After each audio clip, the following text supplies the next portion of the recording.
Xenoverse was actually a recommended entry for IndieCember, and I'm so glad it made the cut.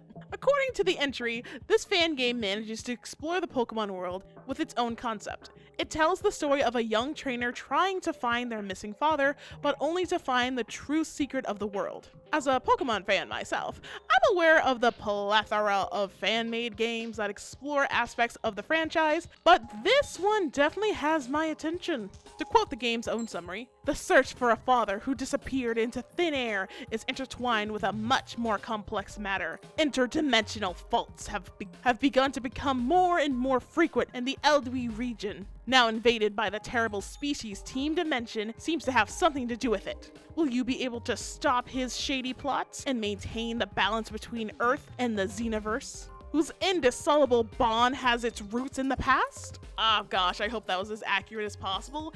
The original language and creators spoke Italian, so I'm doing everything through a Google Translator for English. My bad if anything gets discrambled. The story starts with our father, Virsel, eager to meet his new baby girl. Boy?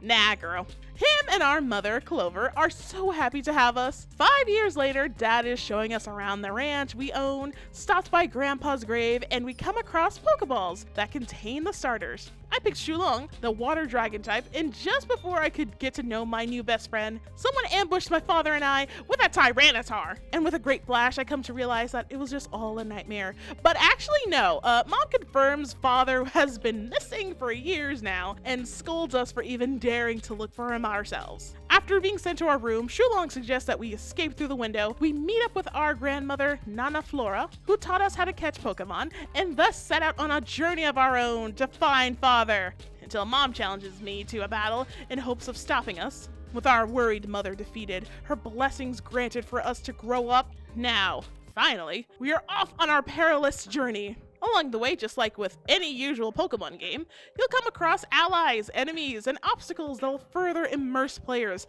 in this action-packed epic. Honestly, I didn't know what to expect from playing Pokémon Xenoverse. It's my first fan game, but I do like the unique approach it had to starting the game. Before you even start, it gives you the option of how you'd like to play, classic mode or modern mode, which essentially is giving you the option to play with the XP share on or off. Since this was my first playthrough, I went with the modern, but even then I still struggled to make it through the game. I played up until the first gym badge in the shipwreck. I did not stand a chance against those Sharpedos. The first gym was also a fun challenge because I didn't expect him to have a Xeno Pokemon. That was about roughly 3 hours of gameplay. The game actually starts at your birth, where you get to choose the gender of the player and actually have a better established bond between both of your parents. A unique start to a mainline-inspired Pokemon game that hasn't been done since Generation 3, where we're moving into a new town and we know both of our parents. It took me a while to understand the controls, and you will see me confusing the cancel key with the select multiple times. Not gonna lie, I got a little frustrated with that. You got the basic navigation, arrow keys to move in any 4 directions. To interact with anything, you'd have to hit C, enter, and or the space bar, and hold Z to run once you get the running shoes. Kept misclicking C for X, which is used to close or cancel stuff. I'd much rather prefer if the game lets you customize the controls, especially if you want to hook up your own gaming controller to make it simpler. But like I said, I played up until the first gym badge to get a feel for the game and the tone it was setting up for the rest of the adventure. Because in a typical Pokemon game, it takes about an hour to get into the adventure, so I thought that this would be a fair assessment. But it's definitely a game I intend to complete. It's a great challenge for those looking for an extra step that Game Freak has yet to provide in the mainline game, with a story as compelling as Gen 5 and Gen 9, but for a slightly older audience. A teen-rated Pokemon experience, if you will. My first Pokemon game was Red, but I mainly grew up in the DS era of Pokemon, and as such, I utterly adore the look of this game. The 2D moving sprites take me back to Generation 5. I just love how the backgrounds of the battles are painted, letting the sprites stand out.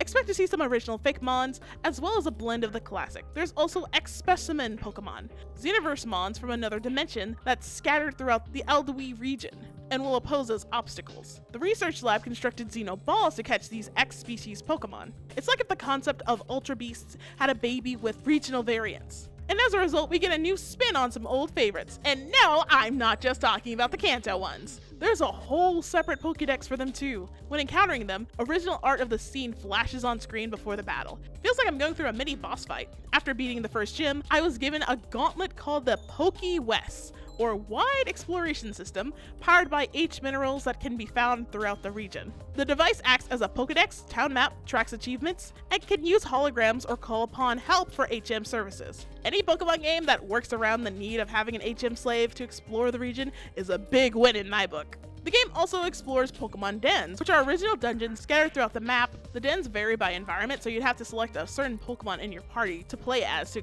explore the den thoroughly. You'll find special items and Pokemon there. I love that they added this feature, and it adds so much more to the world building of Pokemon to see their actual living habitats.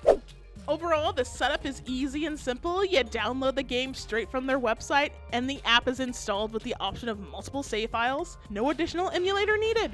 You're given the option between English or Italian for a language. The screen size is only between large and medium, which actually looks very small on my screen. I had to move the toolbar in order to fit the full screen, but even then the bottom runs a little lower. Mildly inconvenient, it cuts off some of the words, but not completely impossible to work around. So just like the controls, I wish that there was a way to fully customize how the game looks for optimal play. Before trainer battles, the character puppet slides onto the screen but slowly. I'm willing to blame this on my old laptop, but it's kinda awkward. I'll speed it up to show you a comparison, but I just think it was probably either my old laptop, because no way they would actually have it come onto screen this slow. As I've mentioned before, I love the 2D look of the game along with the original art and character classes.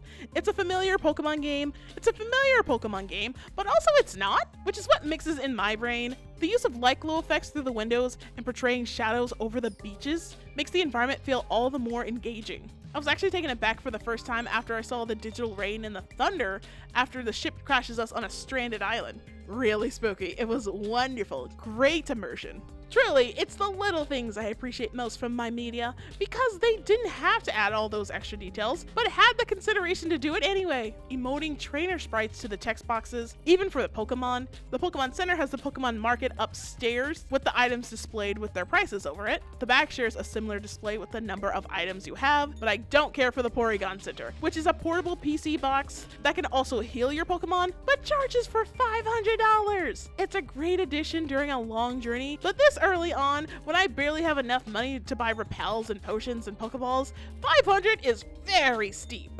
The least they could have done was make it $100 or, free, which is so far my only pet peeve. You know it's a good Pokemon game when the only thing that agitates you is capitalism.